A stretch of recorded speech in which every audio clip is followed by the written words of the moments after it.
E T Muhammad Basheer M P കൂടി നമുക്കൊപ്പം telephone ലൈനിൽ ചേരുകയാണ്. ശ്രീ ഇ ടി മുഹമ്മദ് ബഷീർ, ഗുജറാത്ത് സർക്കാരിന് ഇത്തരമൊരു ഇളവ് നൽകാനുള്ള അവകാശമില്ല എന്നതാണ് കോടതി പ്രസ്താവിച്ചിരിക്കുന്ന വിധി. ഈ സ്ത്രീകൾക്കെതിരായ കൊടും കുറ്റകൃത്യം ചെയ്യുന്നവർക്ക് ഇത്തരമൊരു ഇളവിന് അവർക്ക് അവകാശമുണ്ടോ എന്ന ഒരു ചോദ്യം ഈ കേസുമായി ബന്ധപ്പെട്ട് വളരെ പ്രധാനമായും ഉയർന്നു വന്നിരിക്കുകയാണ്. അത് കൂടി നിരസിച്ചിരിക്കുകയാണ് കോടതി, അല്ലെങ്കിൽ അങ്ങനെ ഒരു സന്ദേശം കൂടി കോടതി നൽകിയിരിക്കുകയാണ്. കൊടും കുറ്റവാളികൾക്ക് ശിക്ഷാ ഇളവിനുള്ള അർഹതയില്ല എന്ന ഒരു സന്ദേശം കൂടി. എങ്ങനെയാണ് താങ്കൾ ഈ വിധിയെ നോക്കിക്കാണുന്നത്? ഈ വിധിയെ വലിയ ആശ്വാസത്തോടുകൂടി, എന്നാൽ വൈകി കിട്ടിയ നീതിയാണെങ്കിലും ഇപ്പോഴെങ്കിലും ഈ നീതി കിട്ടിയല്ലോ എന്ന കാര്യത്തിലുള്ള അതീവമായ സന്തോഷത്തോടു കൂടിയാണ് ഞാൻ പ്രതികരിക്കാൻ ആഗ്രഹിക്കുന്നത്.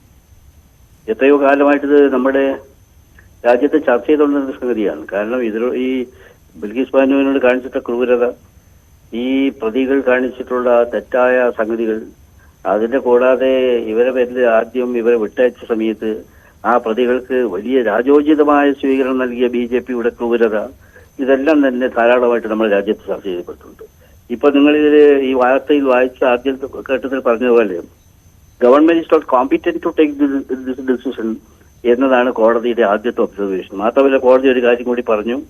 കോടതി പറഞ്ഞു ഇത് ഇറ്റ്സ് എ ഫ്രോഡ് ആക്ട്. വളരെ കർക്കശമായ വാക്കുകളാണ്. ഫ്രോഡ് ആക്ടാണ് ചെയ്തത്, അവകാശമില്ലാത്ത കാര്യമാണ് ചെയ്തത്.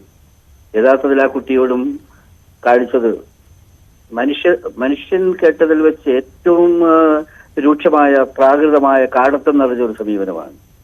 BJP ആകട്ടെ രാജ്യം ഭരിക്കുന്ന കക്ഷി. ഇവിടെ ഇപ്പൊ നിങ്ങളൊക്കെ ചൂണ്ടിക്കാണിച്ചതുപോലെ സ്ത്രീകളുടെ സംരക്ഷണത്തിന് വേണ്ടി നിൽക്കുകയാണ് തങ്ങളുടെ ഗവൺമെന്റ് എന്ന് പറയുന്നവർ സ്ത്രീ വർഗത്തിനാകെ അപമാനമുണ്ടാക്കുന്ന വിധത്തിലുള്ള തീരുമാനങ്ങളും സ്വീകരണങ്ങളുമാണ് പ്രതികൾക്ക് നൽകിയത്. നമുക്കെല്ലാവരും അറിയാം. ഏതായിരുന്നാലും നല്ലത് തന്നെ.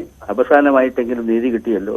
സുപ്രീം കോടതിയുടെ ഭാഗത്ത് വന്നിട്ടുള്ള ആ നല്ല തീരുമാനത്തെ, ശക്തമായ തീരുമാനത്തെ, മാത്രമല്ല BJPയുടെ അഹങ്കാരത്തിന്റെ മൊനയൊടിച്ച തീരുമാനത്തെ ഹാർദവുമായി ഞാൻ സ്വാഗതം ചെയ്യുകയാണ്.